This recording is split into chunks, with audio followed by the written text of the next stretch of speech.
අපි මේ වීඩියෝ එක හරහා බලමු කොහොමද අපි ළඟ තියෙන WhatsApp database එකකට personalized message එකක් යවන්න කියලා. මුලින්ම ඒකට අපි අපේ database එක add කරලා වෙන වෙනම Excel sheet එකක් හදා ගන්න ඕනේ. මම හදාගත්ත Excel sheet එකක් තියෙනවා. මේක insurance agent කෙනෙක් එයාගේ customers ලට ඊගාව වාරිකේ සහ වාරික මුදල ගෙවන්න ඕන දිනේ මතක් කරලා හදපු Excel sheet එකක්. මම උදාහරණයක් විදිහට ඔයාලට පෙන්නන්නම්.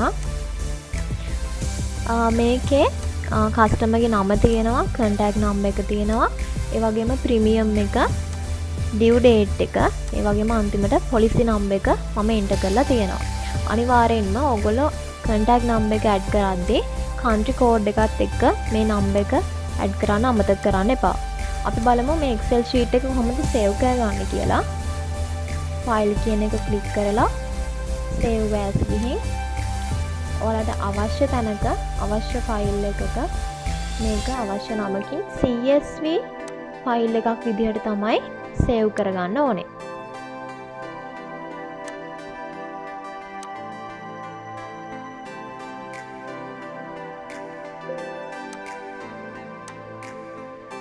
අපි බලමු කොහොමද මේක කරන්න කියලා.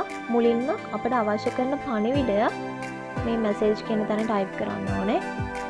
මම හදාගත්ත message එකක් තියෙනවා.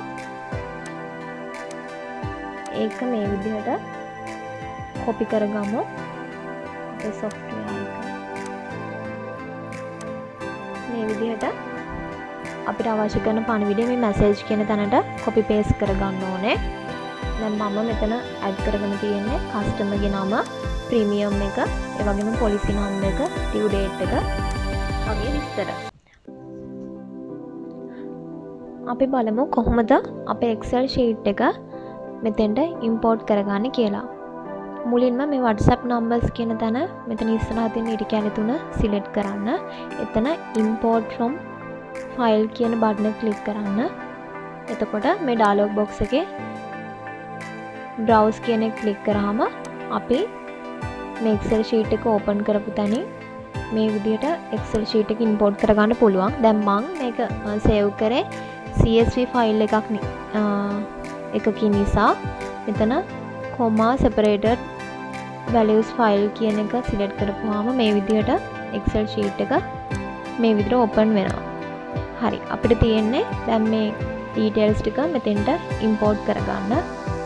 එතකොට ඔයාලට පේනවා අපි Excel sheet එකේ enter කරපු details සියල්ලම මේ විදිහට customer name, contact number එක, premium එක, due date එක, policy number එක මේ සියල්ලම මෙතෙන්ට add වෙලා තියෙනවා. හරි. අපි බලමු කොහොමද දැන් මේ details ටික එකින් එකට අපේ message එකට add කරගන්නේ කියලා. එතන මුලින්ම customer ගේ නම තියෙන්නේ මෙතන name කියන column එක යටතේ. හරි. අපි dear කියන තැන mouse එක click කරලා insert variables කියන option එකේ insert first name කියන එක දෙන්න. ඊගාවට බලමු your premium of rupees. premium එක තියෙන්නේ variable number 1 යටතේ. ඒ නිසා අපිට පුළුවන් මෙතන rupees කියන තැන insert variables ගිහින් variable 1 කියන එක දෙන්න. ඊගාවට policy number එක තියෙන්නේ variable 3 යටතේ. ඒ නිසා මෙතන insert variable ගිහින් variable 3 කියන එක ලබා දෙන්න. ඊගාවට අන්තිමට due date එක variable 2 යටතේ තමයි තියෙන්නේ. ඒ නිසා අපි මෙතන variable 2 කියන එක ලබා දෙන්න පුළුවන්. හරි. අපි message එක අපි යවන්න ඕනේ message එක මේ විදිහට අපි select කරලා හදාගෙන ඉවරයි. දැන් තියෙන්නේ මෙතන send now කියන බටන් එක click කරන්න. එතකොට blind mode එක හරහා okay කළාම අපිට පුළුවන් මේ විදිහට display වෙනවා අපේ message එක. ඒ අදාළ කෙනාට send වෙනවා. මෙතන තියෙන විශේෂත්වය තමයි ඔක්කොටම එකම message එක නෙමෙයි send වෙන්නේ. අදාළ කෙනාගේ details වෙන වෙනම තමයි ඒ අදාළ කෙනාට message එකෙන් send වෙන්නේ. හරි. අපි මේක close කරමු. දැන් මෙතන